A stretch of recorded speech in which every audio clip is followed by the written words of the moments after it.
I watched my son's face turn white when I handed him the letter. 10 million, his voice cracked. Someone offered you $10 million? My daughter grabbed it from his hands, read it, looked at me like she was seeing a stranger. When were you going to tell us? I didn't answer, because 3 weeks ago when I tried to tell them they called my home a liability, called me a burden, told me I needed to be managed. So instead I sold the house, took the money, and I tested them. I told them I had nowhere to go, that I needed help, just a place to stay for a few days. My son said no, my daughter said no. But someone said yes. Someone who had nothing gave me everything. Someone who worked double shifts and slept on a broken futon and could barely afford food. Someone they never expected. And now sitting in my new home that cost over $1 million cash, watching my children realize exactly what they lost, I have no regrets. Because the person who helped me? They're about to inherit everything. My name is Evelyn, I'm 74 years old. And this is the story of how I learned the difference between children and family. Before we continue, please leave a comment telling us where you're watching from and subscribe to Never Too Old channel. We're creating a community of incredible people who know that our best chapters can happen at any age. Now, back to the story. The letter sat on my kitchen table for 3 days before I could bring myself to truly believe what it said. Cream-colored paper. Thick and expensive. The kind that announces itself as important before you even read the words. I'd opened it on a Tuesday afternoon standing at the counter where Harold used to read the morning paper. And the number had made my coffee cup freeze halfway to my lips. $10 million. All cash. 30-day close. For my house. This modest 3-bedroom on Sycamore Lane with the peeling paint Mark complained about and the overgrown yard Chloe found so embarrassing. I read it 3 times, certain I was missing a decimal point. But there it was, typed in that same expensive confidence. Cascade Development Corporation was offering $10 million for my property. The letter explained with careful precision. My house sat on a corner lot, something Harold and I had liked because it gave us more garden space, at the intersection of Sycamore and the main access road. The city had quietly rezoned our sleepy neighborhood for a massive technology campus. Cascade Innovation Center. Phase 1 required 53 parcels, and mine was the last one they needed to break ground. All my neighbors had already sold. I was the final holdout, though I hadn't known I was holding anything out. The letter included a printed map showing the planned development. My property was marked with a red star. Critical access point, the notation read. Without it, their construction trucks couldn't reach the main site. Without it, the entire $450 million project faced costly delays. Each week of postponement, the letter noted, cost the developers approximately $2 million in lost financing and rescheduled subcontractors. Paying me $10 million to avoid those delays was apparently the smart business decision. I'd even Googled it while the coffee grew cold. Found 3 news articles about the Cascade Innovation Center, a technology hub bringing hundreds of jobs to our area. Estimated completion in 18 months. Local officials praising the economic development. Not one article mentioned which properties were involved. That information was being kept quiet until all acquisitions were complete. For the first time since Harold died 5 years ago, I felt something other than the gray sameness of my days. I felt excited. I felt hopeful. I felt like maybe the universe was handing me a second chance at something. I wanted to share this with my children. Tuesday afternoon, 2:47. I remember checking the kitchen clock because I wanted to call them at a reasonable hour. Not too early, not during dinner. A time when they could actually pay attention to something wonderful. I set my laptop on the kitchen table, propped on 3 encyclopedias Harold had insisted we keep, even after the internet made them obsolete. The screen wobbled slightly when I opened it. I'd never quite mastered the setup, but eventually I got the camera angle right. I was wearing my good cardigan, the blue one Chloe had given me last Christmas. I'd even put on lipstick, though they'd probably never notice through the grainy video. The developer's letter sat just out of frame. I kept touching it like a talisman, like proof that what I was about to tell them was real. Harold's mug sat beside me, dark green ceramic chipped at the handle, a Father's Day gift from years ago when the kids still bought gifts instead of sending cards. The chip caught on my finger when I lifted it, a familiar little snag that felt like muscle memory. Through the kitchen window I could see Harold's lemon tree. It needed pruning. The fruit was growing wild, pulling the branches down toward the ground. Harold would have tended to it by now, but I'd been putting it off. Everything felt like too much effort these days. Until this letter arrived. I'd practiced my opening line 3 times. I have the most incredible news. Simple, direct. The kind of thing that would make them lean forward and smile. I dialed Mark first, then added Chloe to the call. It took a moment for their faces to appear on my screen. Mark looked impatient already, sitting in what appeared to be his home office. I could see framed certificates on the wall behind him. Awards from his company. His tie was loosened at the collar. Chloe appeared a second later, phone in hand, clearly doing something else while the call connected. I could see movement in her background. Probably that book club she was always hosting. Mom? Mark's voice had that edge. The one he used when he'd already decided something was taking too long. We were just talking about you. I leaned forward, about to speak, but Chloe cut in. The house, Mom, we need to talk about the house. My hand stilled on the letter. That peeling paint. Mark continued, his tone flat and matter-of-fact. It makes the place look like a liability. You've really got to do something about it. It's dragging down the whole neighborhood's property values. Liability. The word hit me like a slap. And the yard, Chloe added, wrinkling her nose at her screen. Honestly, Mom, it's a mess. The whole aesthetic is just depressing. I looked down at the letter in my lap. $10 million for this liability. $10 million for this depressing aesthetic. My mouth opened but no words came out. We've been discussing this, Mark said, leaning closer to his camera. That house is way too much for you to handle at your age. You need to be realistic about your limitations. Limitations? My fingers tightened on Harold's mug. The chip on the handle pressed into my thumb. Chloe shifted her phone.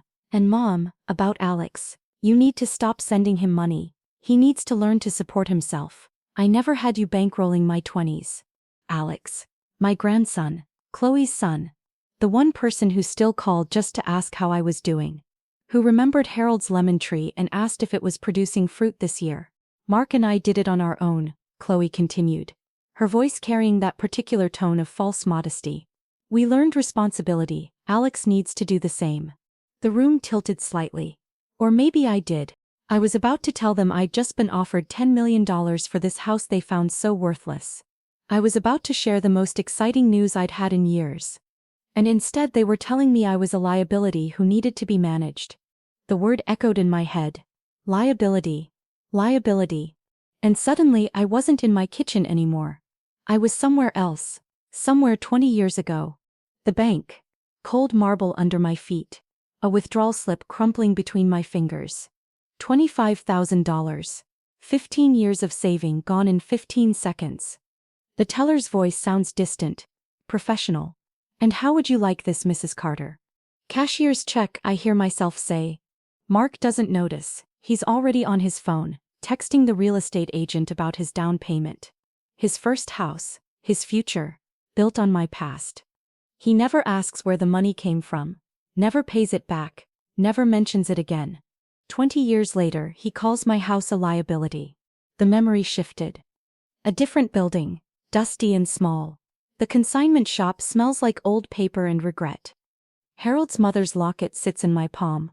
Gold, antique, the only thing of value she left me. The weight of it feels like a goodbye. The shop owner examines it through her glasses. I can give you $800. It's worth 3 times that, but I need the money by Friday. Chloe's wedding dress, the one she can't possibly live without. The one that costs $3,200. I sold family history to buy my daughter's perfect day. And now she's telling me my yard is depressing. The third memory hit hardest. Our kitchen table, 8 years ago. Home equity loan papers spread across the wood like a diagnosis. $40,000 to cover Mark's startup debts. To save him from bankruptcy. Harold's hand squeezes my shoulder. We both know what we're risking. The house we've owned free and clear for decades. The security we've built. All of it, now collateral for our son's failed business. I'll pay you back, Mark promises, his voice earnest, as soon as things turn around. It took 11 years to pay off that loan. Harold died 2 years before I made the final payment. Mark never mentioned it again. Mom, are you even listening? Mark's voice pulled me back to the present. Both of them were staring at me through their screens, identical expressions of impatience. My hand rested on the letter. $10 million. Yes, I said, I'm listening. So you agree, Chloe asked. You'll get the yard cleaned up? Maybe hire someone to paint? And really, Mom? Mark leaned closer. Have you thought about downsizing? That house is too much for you to manage alone. Alone. Another word that cut. The lemon tree swayed outside my window. Harold had planted it the summer before he died. Something that'll outlast us, he'd said, patting the soil around its roots. I looked at my children through the grainy video connection. These people I'd raised, these people I'd sacrificed for, these people who now looked at me and saw a problem to be solved.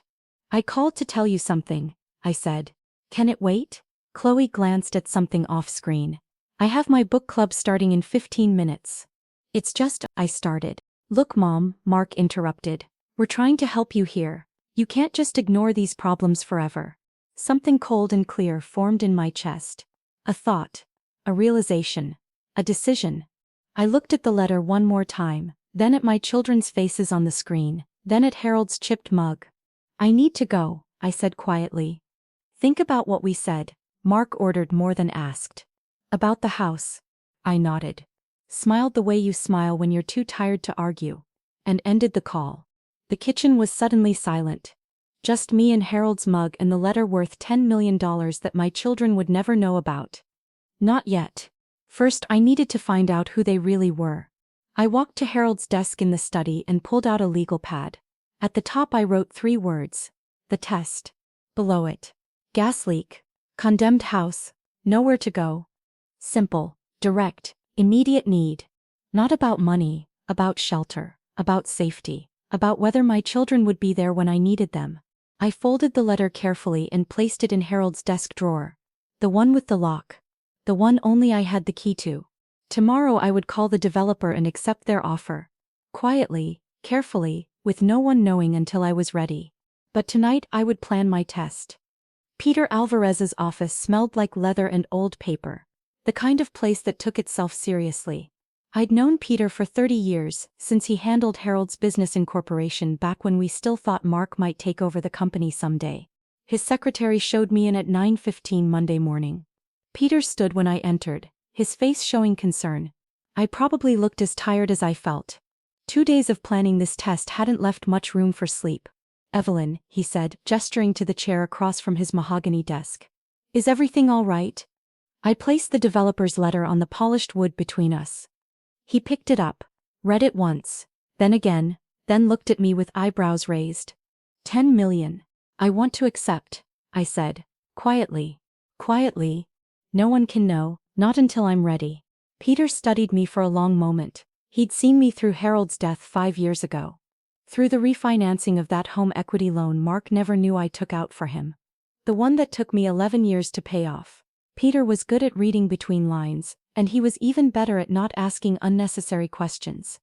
How quiet? He finally asked. Invisible. He nodded once, set the letter down, pulled a legal pad from his drawer. We'll set up a trust to receive the funds. Something neutral. Sycamore Holdings, perhaps. He wrote as he spoke.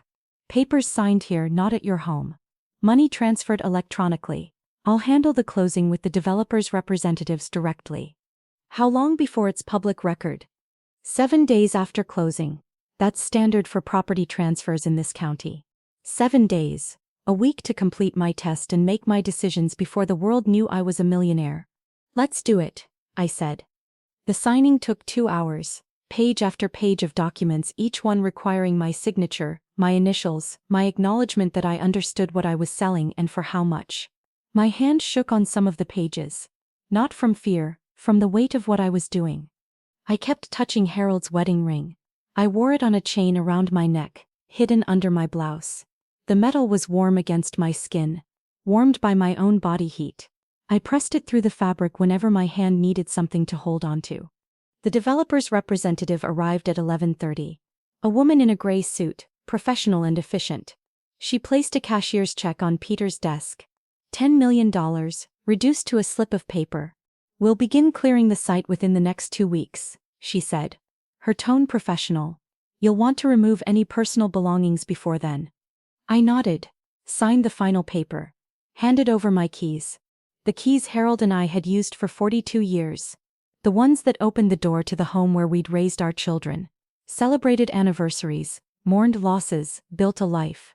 The woman tucked them into her briefcase and left. Peter deposited the check into the trust account. Gave me a black folder containing copies of everything. Shook my hand at the door. "Call me if you need anything," he said. "Anything at all." I drove home, to the house that wasn't mine anymore. The neighborhood looked the same.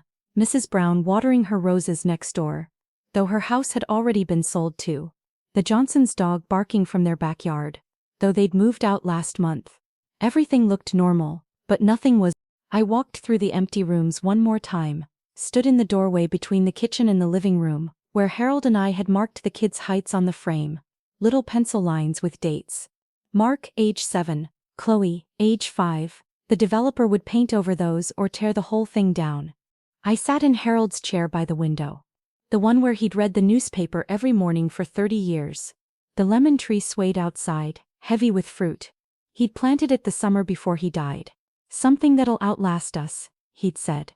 It would outlast the house too.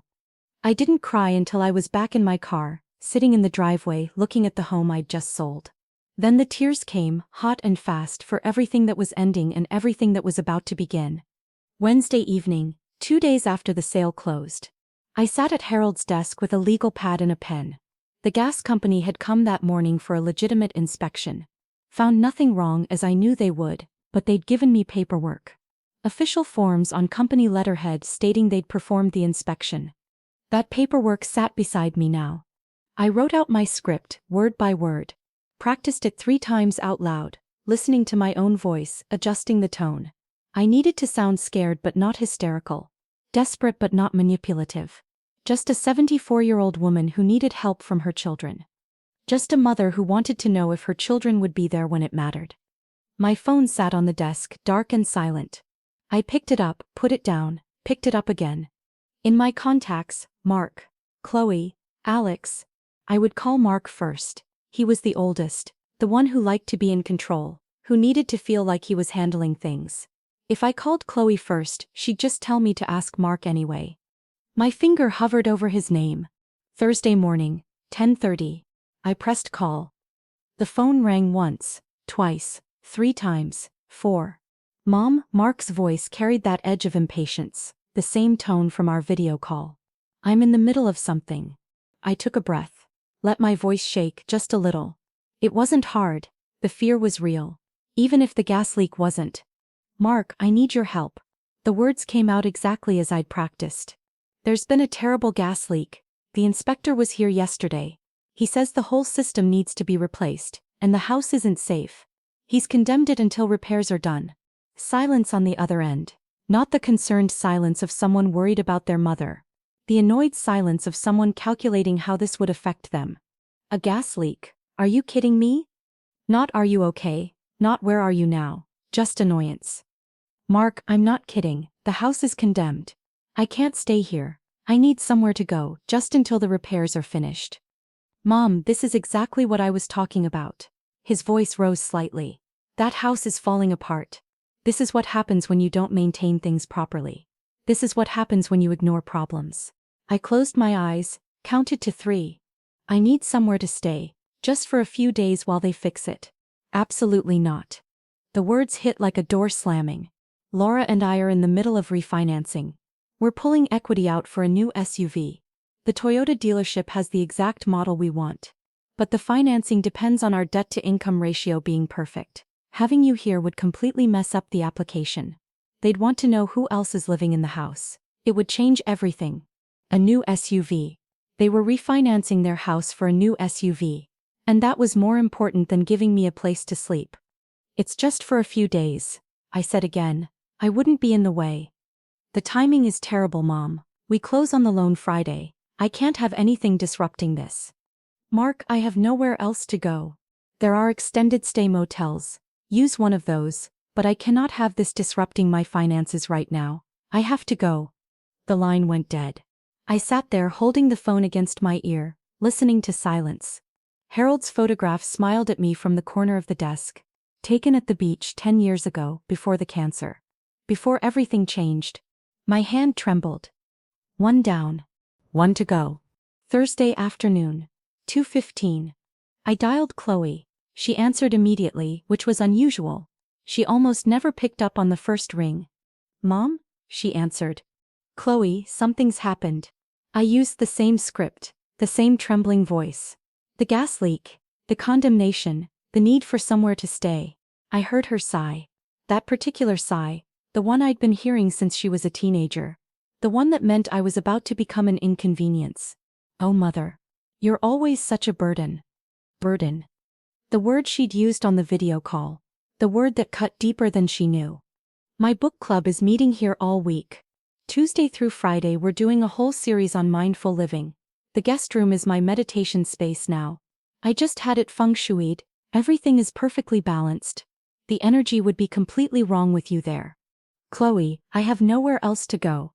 What about a senior home? They have respite programs for exactly these situations. You could stay there temporarily and they'd have medical staff on site if something happened. That makes way more sense than imposing on family. As if family was supposed to be an imposition. I'm not ready for a senior home. Well then, I could almost hear her thinking, trying to find a solution that didn't involve her. What about Alex? My heart stopped. Alex. He has that apartment, that little studio place. He's young, he can handle having you there for a few days. You want your son to give up his space for me when you won't? I didn't say that. Her voice turned defensive. I'm just suggesting options. You can't expect me to disrupt my entire wellness routine because of your housing emergency. Have you considered that maybe this is the universe telling you it's time to downsize? Time to simplify your life? Look, Mom, I have to go. My yoga instructor just arrived. We're working on some really important breathing techniques. Just figure something out. You're resourceful. You always figure things out. She hung up. I sat in the kitchen that wasn't really mine anymore. The afternoon light came through the window, making patterns on the floor. The same light that had come through this window every afternoon for 42 years. The word burden sat in my chest like a stone. I wasn't crying, I was angry. Both tests complete. Both children failed. Evening came, the kitchen grew dark. I didn't turn on the lights. I'd made lists on the legal pad. Crossed them out. Made new ones. Looked up extended stay hotels online. Researched senior respite programs. All performance. All part of processing what I already knew. My children would not be there when I needed them. Alex's number glowed on my phone screen. He was struggling. I knew that even though he never complained, worked double shifts at some restaurant downtown, lived in a studio apartment he could barely afford, sent me photos of his paintings. Beautiful work that deserved to be in galleries, not stacked in a cramped apartment.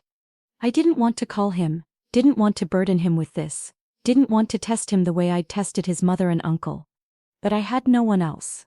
And part of me, a part I was almost ashamed to acknowledge, needed to know.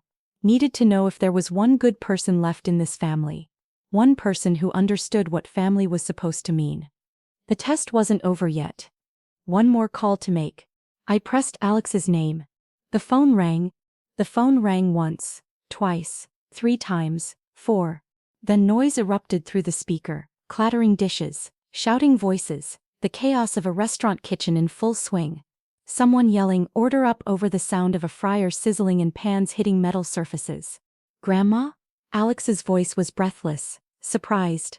Hold on, it's really loud in here. I could hear him moving, the kitchen noise growing louder then suddenly muffled. A door opening, closing, the sound changed to something echoey and cold. Sorry, I'm in the walk-in cooler now, it's the only quiet place. He was slightly out of breath. Is everything okay? And suddenly I couldn't do it. Couldn't deliver the practice script I'd used with Mark and Chloe. My voice broke when I spoke. Alex, something's happened with the house. There's a gas leak. It's been condemned. Mark and Chloe can't take me in. I stopped. Swallowed. I needed to hear your voice. Where are you right now? Home, well, not home anymore. I'm not supposed to stay here, but I don't know where else to go. Stay right there. His voice turned fierce. Protective in a way my own children's had never been. I'm coming to get you. Alex, you're at work. You can't just leave in the middle of your shift. I'm leaving right now. Give me 40 minutes. You don't have to do this. Grandma, he stopped me with that one word. You're not spending tonight alone figuring this out. I'm coming. The line clicked off. I sat in the dark kitchen, phone still pressed against my ear, and cried. Not the angry tears from earlier. Not the sad tears from selling the house. These were different. These were tears of relief and shame, and something else I couldn't quite name. Relief that someone cared. Shame that I'd lied to him. And gratitude, raw and overwhelming, that I wasn't completely alone. Headlights swept across the kitchen wall. I stood at the window and watched an old Honda Civic pull into the driveway. The left headlight was noticeably dimmer than the right, giving the car a lopsided look. Alex unfolded himself from the driver's seat. 22 years old, tall and lanky the way Harold had been at that age. He was wearing his restaurant uniform. Black pants and a white shirt stained with what looked like tomato sauce and cooking grease. A backpack hung from one shoulder. I opened the door before he could knock. Grandma. He wrapped me in a hug that smelled like dish soap and cooking oil. And beneath that, something else. Something that felt like safety. His arms were strong despite how thin he looked. I felt his chin rest on top of my head. I'm so sorry this happened, he said into my hair. You came all the way across town. You left work. He pulled back, studying my face with concern. Have you eaten? I shook my head. Okay, first we eat. Then we pack your things. You're staying with me. Alex, your apartment is too small. I can't impose on you like that. It's bigger than a gas leak house. His smile was gentle, but his tone was firm. Come on, let's get you out of here. While I packed an overnight bag in the bedroom, Alex made sandwiches in the kitchen. I could hear him moving around, opening the refrigerator, finding the bread Harold had bought last week. The normalcy of those sounds, someone taking care of me, made my throat tight. We ate at the kitchen table, the same table where I'd planned this test, where I'd written out my script and practiced my lies. Harold's lemon tree was visible through the window, a dark silhouette against the evening sky. Alex asked about the repairs. How long would they take? Did I know how much it would cost? Had the inspector given me an estimate? I kept my answers vague. They're not sure yet. Maybe a week, maybe longer. The guilt sat heavy in my chest. But I couldn't tell him. Not yet. Not until I understood what this all meant. He didn't push, just listened and nodded and ate his sandwich, occasionally glancing at me to make sure I was eating too. Ready? He asked when we'd finished. I nodded. He carried my bag to his car, held the passenger door open for me like Harold used to do, started the engine and adjusted the heat because the evening had turned cold. As we pulled out of the driveway, I looked back at the house one more time. The house I'd raised my children in. The house Harold had died in. The house that belonged to someone else now. The house that had taught me exactly who my family was. Thursday night, 10:16. Alex's apartment was even smaller than I'd imagined. A studio. One room functioning as bedroom, living room and kitchen all combined. A bathroom off to the side, barely large enough to turn around in. The whole space couldn't have been more than 400 square feet. But it was painfully clean. The kind of clean that spoke to pride in the face of poverty. Everything had its place. Dishes stacked neatly in the small drying rack. Clothes folded in milk crates that served as a dresser. Books arranged on a makeshift shelf made from boards and bricks. And the walls. Every available surface was covered with art. Sketches, paintings, drawings, landscapes that captured light in ways that made me catch my breath. Portraits with eyes that seemed to follow you. Abstract pieces in colors that shouldn't work together but somehow did. The cramped apartment had been turned into a gallery. Alex set my bag down by the door and immediately started stripping his bed. The only bed in the apartment. A double mattress on a simple frame against the far wall. What are you doing? I asked. Changing the sheets. He pulled pillowcases off, tossed them into a laundry basket.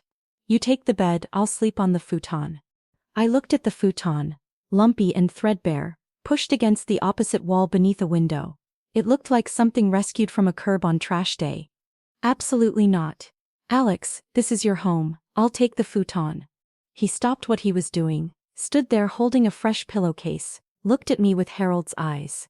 The same brown eyes that had looked at me across the breakfast table for 37 years. The same eyes that had seen me through joy and grief and everything in between. Grandma, you take the bed, please. His voice was quiet but firm. You are not a burden, you are my family, and family takes care of each other. You are not a burden. The words I'd needed to hear. The words my own children couldn't say. I sat on the edge of his bed, the only bed he had, and watched my 22-year-old grandson make me comfortable in his too small apartment. He brought me water in his only nice glass. A real glass, not plastic. Offered me his warmest blanket, the one that looked hand-knitted. Set up his laptop on the small desk so I could watch something if I couldn't sleep. I need to shower, he said, grabbing clean clothes from one of the milk crate drawers. I smell like the fryer. Will you be okay for a few minutes?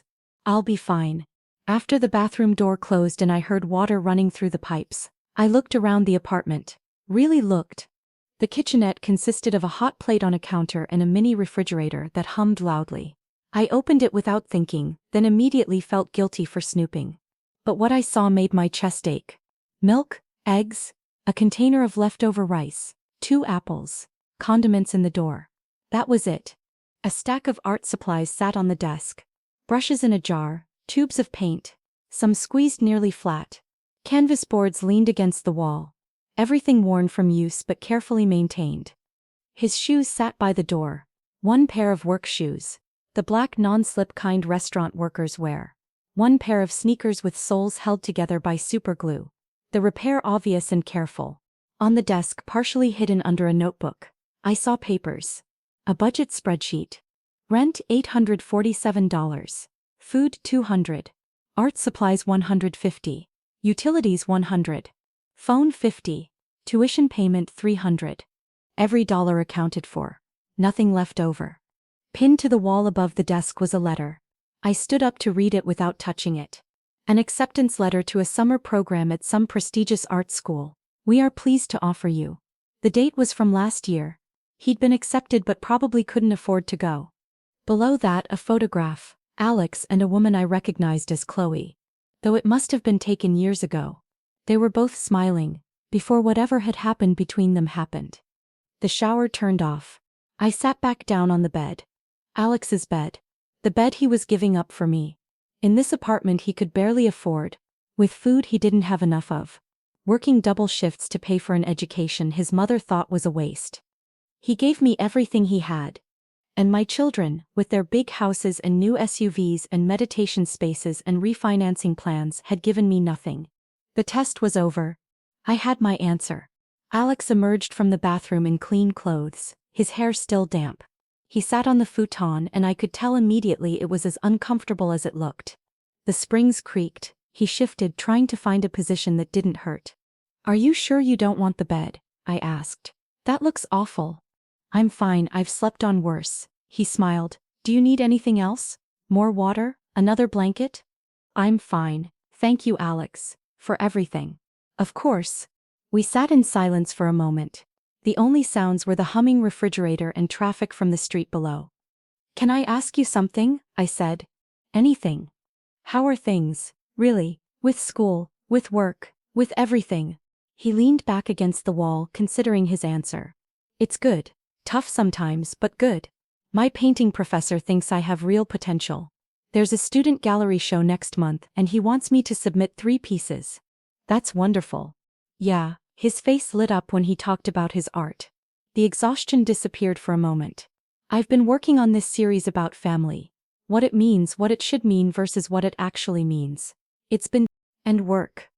It's fine. The money's decent and my manager's pretty understanding when I need to switch shifts for classes. I'm covering a double tomorrow. Someone called in sick. I noticed the exhaustion in his face that he was trying to hide, the dark circles under his eyes, the way he rubbed his shoulder like it hurt. What about your mother? I asked carefully. Do you two talk? His face closed slightly. Not angry, just resigned. Mom and I don't really talk much anymore. I'm sorry. Don't be. She made her choices, I made mine. He shrugged. She wanted me to study business, said art school was impractical. That I needed to think about my future, my earning potential. We had a pretty big fight about it. My senior year of high school, I applied to art school anyway, got in. She said if I went, I was on my own financially. She cut you off? She didn't cut me off exactly, she just stopped helping. Stopped calling, stopped acting like she approved of anything I was doing. He looked at the photograph on the wall. That picture's from before, when she still thought she could convince me to be someone I'm not. I didn't know it was that bad between you. She doesn't like people who don't fit into her plans. Everything has to be curated. Perfect. Instagram ready. He said it simply without bitterness. Just stating a fact. I'm not perfect. My life's messy, my apartment's tiny. I work in a restaurant and come home smelling like grease. That doesn't fit her aesthetic. The word aesthetic echoed. The same word Chloe had used to describe my yard. You know what's funny? Alex continued. She used to tell me when I was a kid that you were overbearing, that you were always trying to control her life. But now I wonder if maybe you were just trying to help and she couldn't see the difference. My throat tightened. I was trying to help, I said quietly. I know, he smiled at me. And you're not overbearing. You're one of the few people in this family who actually listens when I talk, who asks about my paintings, who remembers things I tell you. We talked for another hour, about his classes, his dreams of having his own gallery someday, his plans for the future. He told me about a painting he was working on, a portrait series of ordinary people doing extraordinary things. Like what? I asked. Like a grandmother who sends her struggling grandson $20 when she probably can't afford it herself. He looked at me knowingly. I know you've been helping me, Grandma, the money that shows up sometimes. I know Mom didn't send it. You needed it, and you needed it too, but you sent it anyway. He leaned forward, elbows on his knees. That's the kind of thing I'm trying to capture. The quiet heroism of people who give when they have nothing to give. I had to look away. The guilt of lying to him about the gas leak, about my situation pressed against my chest like a weight. Finally, close to midnight, Alex said he needed to sleep. He had to be at the restaurant by 6 in the morning for the breakfast shift. He settled onto the futon, and I could hear every spring protest beneath him. He shifted a few times, trying to find a comfortable position, then went still. Within minutes, I heard his breathing even out. Sleep claimed him immediately, the sleep of the exhausted. I lay in his bed, staring at the ceiling, at the sketches taped above me, practice drawings he'd probably done late at night, at the shadows moving across the walls from the streetlight outside. My grandson, who had nothing, had given me everything. My children, who had everything, had given me nothing. Tomorrow I would tell him the truth, about the house, about the money, about the test. Tomorrow I would make this right. I pressed Harold's wedding ring against my chest through my nightgown. I hope I'm doing the right thing, I whispered to him, to the darkness, to myself. Outside, the city hummed. Inside, my grandson slept on his terrible futon. And in my chest, a decision solidified into something concrete and real. I knew exactly what I needed to do. Friday morning. Before 6. I woke to the sound of Alex moving quietly through the apartment. Trying not to disturb me, I kept my eyes mostly closed, watched him through my lashes as he got ready for his double shift. He checked on me once before leaving, pulled the blanket up over my shoulders. Then he was gone. A note sat on the desk. Help yourself to anything. Back by 2, you're safe here. 4 words that meant everything. You're safe here. I made coffee on his hot plate, sat at his desk and looked at his budget spreadsheet again. Every dollar accounted for. Nothing left over. A life lived on the edge of survival while his mother worried about the feng shui of her meditation space. I picked up my phone and called Peter. I need to set up a trust fund, I said when he answered. $500,000 for my grandson Alex, managed by you until he's 25. Are you sure about this, Evelyn? I've never been more sure of anything. We talked logistics, property searches, timelines. He said he'd start the paperwork immediately, call a real estate agent he trusted. When are you going to tell him? Peter asked. Today. When he gets home from work. After I hung up, I looked around Alex's apartment, at his paintings, at the life he'd built from nothing, at the portrait on the wall I'd missed last night, an elderly woman with strength in her face. It took me a moment to realize it was me. Painted from memory. He'd captured something I didn't know I still had. I spent the morning cooking, used what little he had in the kitchen, then walked to the corner store with cash from my purse. Bought real groceries. Chicken, vegetables, rice, bread. The things you need to make a proper meal. The apartment filled with smells I hadn't created in months. Roasted chicken and herbs. The smell of someone caring enough to cook. 2:30. The door opened. Alex stopped in the doorway, staring. Grandma? What is this? The table was set with his mismatched plates, Food waited, still warm. You gave me your bed, I said. Let me give you a meal. His face did something complicated. Gratitude mixed with embarrassment mixed with something deeper. We ate. He told me about his shift. The difficult customers, the broken fryer, the manager who appreciated him staying. I watched him eat and realized how hungry he really was. How long it had probably been since he'd had a proper meal. After dinner we cleaned up together. He tried to do it alone but I wouldn't let him. Then I said, Alex, I need to tell you something. Something important. His face changed, concerned. We sat on the futon. I took a breath. There was no gas leak. Silence. What? There was no gas leak. I lied to you. I lied to Mark and Chloe too. The words came out in a rush. 5 days ago I got a letter from a developer. They offered me $10 million for the house. $10 million. For the house Mark called a liability and Chloe said was depressing. Alex sat very still. I was going to tell them. I called them on video to share the news. But before I could say anything, they spent the whole call telling me how worthless the house was. How I needed to consider assisted living, how I was becoming a burden. I looked at my hands, so I decided to test them. Test them. I sold the house, took the $10 million. Then I made up the gas leak story to see if they'd help me when I needed them. My voice cracked. Mark said no because having me stay would interfere with his SUV financing. Chloe said no because of her book club and her meditation space. She actually suggested I should stay with you instead of her. Alex's jaw tightened. I called you last because I didn't want to burden you. But I had nowhere else to go. And you? I met his eyes. You left work. You gave me your bed. You treated me like family when my own children couldn't be bothered. The silence stretched between us. You tested them, he said finally, and they failed. Yes. But I didn't know I was being tested. No. You just knew I needed help. And that was enough. He stood, paced the small space, ran his hands through his hair. I can't believe my mother did that. His voice was tight with anger. Not at me, at her. I knew she was self-centered. But telling you to stay with me when she wouldn't help you herself.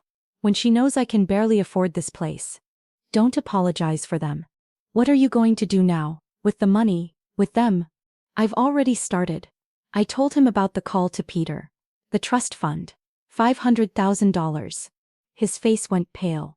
Grandma, no, that's too much. I can't accept that. You already accepted me when I had nothing to offer.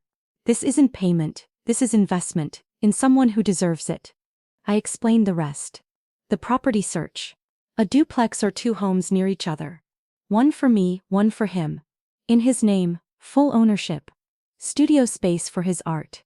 The ability to focus on school without working himself to exhaustion. I don't know what to say. Say you'll let me do this. Say you'll let me invest in your future the way you invested in my dignity. He was crying, trying not to, but failing. What about Mark and Chloe? I'm calling a family meeting, Wednesday. They'll find out everything then. They're going to lose their minds. Probably. I stood, faced him. But they made their choices. I'm making mine. My will is being changed. Everything goes to you. The trust, the property, all of it. Alex pulled me into a hug, held on tight like I was the only solid thing in his world. Thank you, he whispered, for seeing me, for trusting me. Thank you, I whispered back, for reminding me what family is supposed to be. We stayed like that for a long time, in his tiny apartment that smelled like home cooking and possibility. While somewhere across town my children had no idea their world was about to change. And I felt no guilt about it. None at all. Just peace. The weekend disappeared in a blur of activity. Peter's real estate agent showed us properties, duplexes, townhomes, houses side by side. Alex came along still processing everything, occasionally touching walls like he couldn't believe they were real. We found it Monday afternoon, a duplex on Pelican Drive. 2 identical units with separate entrances and a shared courtyard. The backyard had an old garage with north-facing windows, perfect light for painting. This is too much, Alex kept saying. It's not enough, I kept answering. We made an offer. Cash. Accepted within the hour. By Tuesday, papers were signed at Peter's office. Alex's unit was deeded in his name only. True ownership. Mine in my name. Both came furnished. The garage was already being converted into a proper studio. Easels, supplies, professional lighting. Alex cried when he saw it. Tuesday evening, I sat in my new living room, mostly empty still. Harold's desk by the window. His photograph watching over me. In the courtyard, I'd planted a cutting from his lemon tree. I picked up my phone, texted Mark and Chloe, family meeting, Wednesday, 3 p.m., my new address, 847 Pelican Drive. Mark responded immediately. New address? What's going on? Chloe, is this about the house repairs? Did you find someone to help? I didn't respond to either. Just Wednesday, 3 p.m., don't be late. I set the phone down and looked at Harold's photo. Wish me luck, I whispered. Wednesday, 2:45. I dressed carefully, my good clothes, Harold's wedding ring visible on its chain. The living room was arranged with 2 chairs facing the couch where I'd sit. Peter's folder sat on the coffee table. With documentation, trust papers, the cascade letter on top. Alex was in his unit. Nervous. Do you want me there? He'd asked earlier. Not yet. Let me talk to them first. But stay close. Now I heard cars pulling up. Through the window, I watched Mark's Audi and Chloe's white Mercedes park in the driveway. They stood there, staring at the duplex, confusion on their faces. Exchanged words I couldn't hear. I took a breath, opened the door before they could knock. Mom? Mark looked past me into the house. What is this place? Come in. They entered. I watched their reactions carefully. Mark's eyes scanned everything. High ceilings, hardwood floors, large windows, expensive furniture. He was assessing value. I could see it in his face. Chloe walked to the window. Mom, this is beautiful. Really beautiful. The natural light, the finishes. This must be costing you a fortune in rent. Mark nodded. Honestly, this is way nicer than I expected. Senior housing has really improved. Is this one of those luxury communities? They were impressed. Even envious. They had no idea. Sit down. They sat on the couch. I remained standing. What's going on? Mark's impatience returning. Your text was cryptic. Did you get the house repaired? Is this temporary? There was no gas leak. Silence. What? Chloe's face went blank. There was no gas leak. The house was fine. I lied. Mark stood. You lied. Why would you lie about something like that? Sit down, Mark. Something in my voice made him obey. I picked up the cascade letter, handed it to Mark. He read it. His face changed. Confusion to shock. 10 million. His voice cracked. Someone offered you $10 million for the house? Chloe grabbed the letter from him. Read it. Looked up at me with dawning horror. When were you going to tell us? I tried to tell you. Remember that video call? The one where you told me the house was a liability, where you said it was depressing, where you suggested I needed assisted living. Their faces shifted, remembering. I was going to share the news. I was excited. I sat down now, in control. Then you spent the entire call telling me how worthless everything was. How I was becoming a burden you needed to manage. Mom, we were trying to help, Mark said. We were concerned. Were you, or were you concerned about how it reflected on you? Silence. So I sold the house, took the 10 million. Then I tested you. Tested us. Chloe's voice was small. I called you, Mark. Told you about the gas leak, that I needed somewhere to stay. Do you remember what you said? His face paled. You said having me there would interfere with your SUV financing. You told me to stay in a motel. I turned to Chloe, and you called me a burden. Said your book club was more important than my safety. Then you told me I should stay with Alex, your son, the one who works double shifts to afford a studio apartment. I didn't mean it like that, Chloe whispered. Yes, you did. You meant exactly that. Mark tried to regain control. This isn't fair. You set us up. You created a situation to make us look bad. I created a situation where you could show basic human compassion. You both failed. So what? You brought us here to shame us. His voice rose. No. I brought you here to tell you the truth. I reached for the folder, pulled out documents. This duplex cost me $1.2 million. Cash. I own both units. Their eyes widened. I could see them calculating. Still have $8 million left. My attorney has established a trust fund worth $500,000, and I've purchased this property as a permanent residence. Mark leaned forward. Okay, so you're set. That's good. But what about? He didn't finish, but the question was clear. What about us? The trust fund and this property are not for you. Confusion. They're for Alex. The explosion was immediate. Alex? Mark stood again. Your grandson gets $500,000 in property? Not my grandson, your nephew, Chloe's son. I looked at her, the one you abandoned because he chose art over business. The one you told me to impose on when you wouldn't help me. Chloe shook her head. Mom, you don't understand. Alex made his choices. Yes, he did. He chose to be kind. When I called him with the same story I told you, he left work immediately. Drove across town, gave me his only bed, shared food he couldn't afford to share. Because he knew you had money, Mark spat. He had no idea, none. He helped me because I needed help. That's the difference between you and him. I pulled out the will. My attorney has revised my will. My entire estate now goes to Alex. The remaining $8 million, this property, the trust fund. Everything. You can't do that. Mark's voice was loud now. I already did. Peter assures me it's airtight. I'm of sound mind. I have witnesses and I have documentation of 30 years of you taking from me and never giving back. Chloe was crying. Mom, please don't do this, we're your children. You're my children. But Alex is my family. There's a difference. I stood, walked to the door, opened it.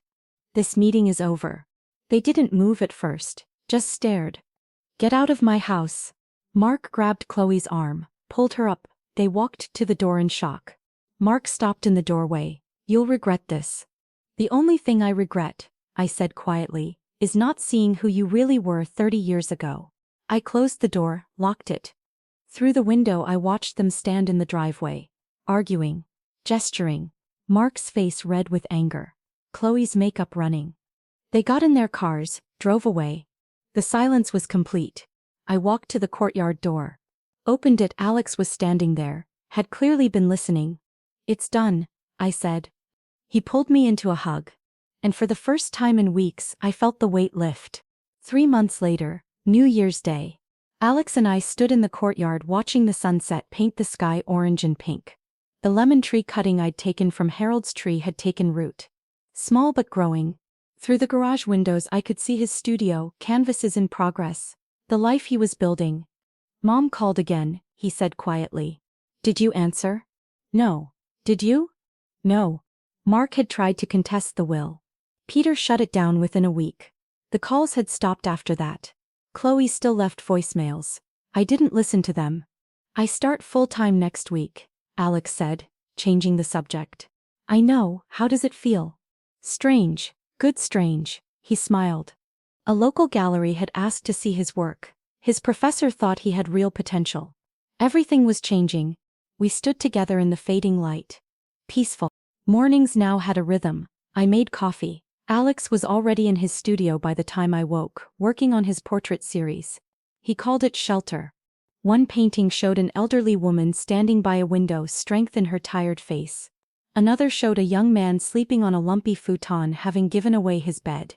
These are for the gallery show, he'd explained. I'd started a foundation in Harold's name, helping seniors with emergency home repairs. People in the position I'd pretended to be in. Peter helped me identify cases. It gave the money purpose beyond just sitting in an account. Evenings, Alex and I cooked together, shared meals, talked about our days. His classes, my foundation work. The duplex felt like home in a way Sycamore Lane hadn't for years. I drove by the old house once. The whole block was gone now. Construction equipment, concrete, the skeleton of the Cascade Innovation Center rising from the ground. I felt nothing. It was just a building. The memories were what mattered. Those I kept. Through Alex I heard things.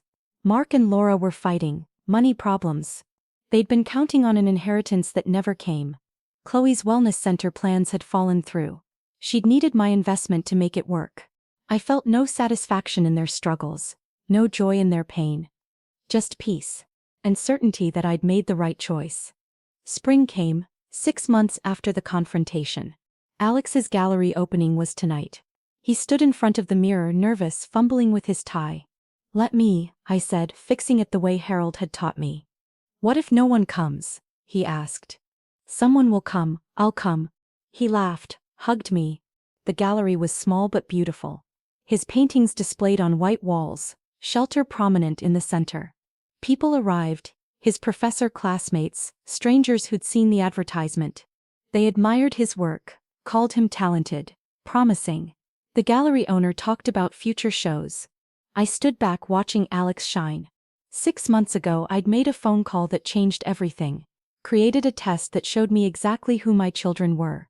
Who my grandson was. Harold's voice in my head. You did good.